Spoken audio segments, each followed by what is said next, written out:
Stock slices, I am so excited to share this with you today because it is a way for you to invest in any company regardless of their price. One share of Amazon is over $3,000. So if you're just starting out and wanting to diversify, if it weren't for stock slices, you probably wouldn't be able to get Amazon.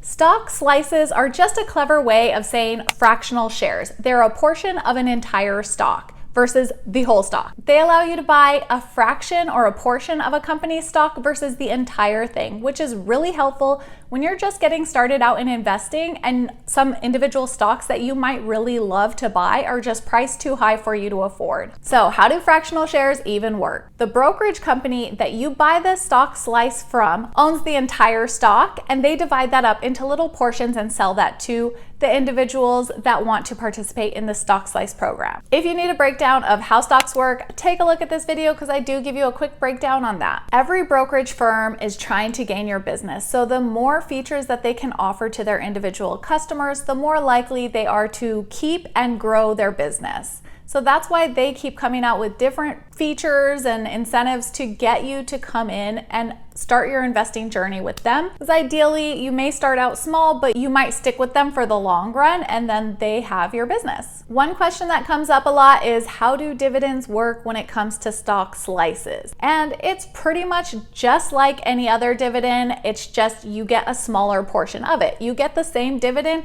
just in proportion to the amount of the company that you own. So if you are interested in dividend stocks, take a look at those too, because they can now be a part of your portfolio. The two firms we'll talk about today are Schwab and Fidelity. Both of them just came out with this feature recently, and they both have their pros and cons. More pros than cons. They're both great options though. I would suggest going to their website to each of the companies that you're considering opening your account at and looking around at the website, see which one just feels more user-friendly to you, which one you like the look and feel of, and go with that one. Fidelity allows you to buy over 7,000 different stocks and ETFs. And if you need a breakdown of what the heck is an ETF compared to a stock, take a look at this video because I do walk you through that. Fidelity allows you to start purchasing stock slices at $1 versus Schwab slices start at $5. It doesn't mean that Schwab slices are more expensive. It just means you get $5 worth versus like $1 worth. So you'd have to buy $5 at Fidelity to equal your $5 at Schwab. But if you just wanted to start with $5, you could buy 5 different stocks at Fidelity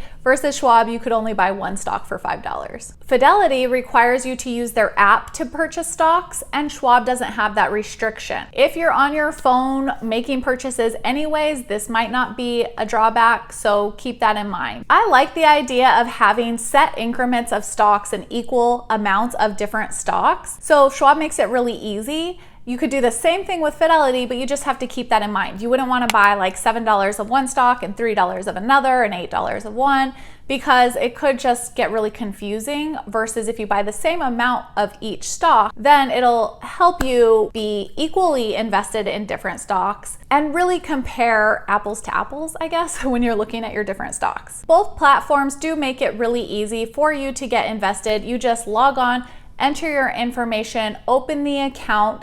That takes 5 to 10 minutes, literally, if you know all of the things. And then you can deposit money into your account. So you're gonna need to connect your bank account. It'll ask you to do some sort of verification. And then once your bank's connected, you just transfer over the money. So say you wanna start with $100 or $1,000, move that money in and decide on the stocks that you want to buy. Take a look at this stock if you need help researching stocks, because I do give you some different pointers and a website to use to help you with this research on figuring out what you actually want to buy. But I would encourage you to just think about the purchases that you make, where you spend your money. Are you buying Apple? Are you buying Nike? Are you buying Starbucks? Like, think about what you use every day and what everyone else around you is using. And that's a really great place to start. I wouldn't start with something that your buddy told you to get into because it's really gonna explode coming up here shortly, because most of the time, those things just have the opposite effect. They actually tank instead of having a massive gain. So keep that in mind. Don't try to do any like get rich quick things, because it's like, where do you spend your money? Think about that and invest that way. and over the long run, you will be able to see and be connected to the companies that you're invested in, and you'll understand more of like why they're going up or why they're going down. Use your mind and what you use every day to get you started, and then you could use those tools from that video to help you do some research on what analysts think is going to happen with stocks over the next 12 months. And don't get hung up on over-analyzing which firm to go with, if you should go with Schwab or if you should go with Fidelity. If you can't decide, just flip a coin, because they're both really good companies. And I don't want you to get stuck in that paralysis by analysis because you just like want to go with the most perfect best choice. If you pick one and you're not liking it, you can just take your investments out and transfer it to the other firm. You don't even have to sell them. You could just transfer them in kind if they do offer the stock, the slices like Fidelity and Schwab do. So don't get hung up on that, because it's nothing set in stone here. You know, if you don't like what you bought, you could sell it and buy something else. If you don't like where you're invested, you can transfer and go somewhere else. It's as easy as that. Just getting started and get going is more important than getting hung up on the little details of like where to invest. Another thing is they're also a really great option for a custodial account. So if you have kids or siblings or anybody that you want to gift money to that's a minor, if they have a custodial account, which both firms do allow you to open up custodial accounts, you can buy and gift stock to your nieces, nephews, kids, grandkids, whatever.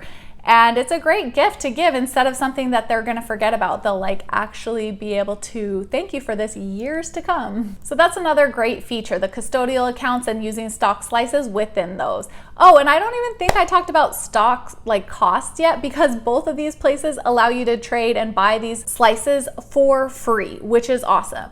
They do have a tiny fractional share cost to sell, but it's so small. And I actually called and asked them this because it's kind of vague on their website, and they were like, it's like pennies. It's so minuscule that they don't really even mention it, but there is like a tiny cost to selling, but it's not like a commission or a transactional cost.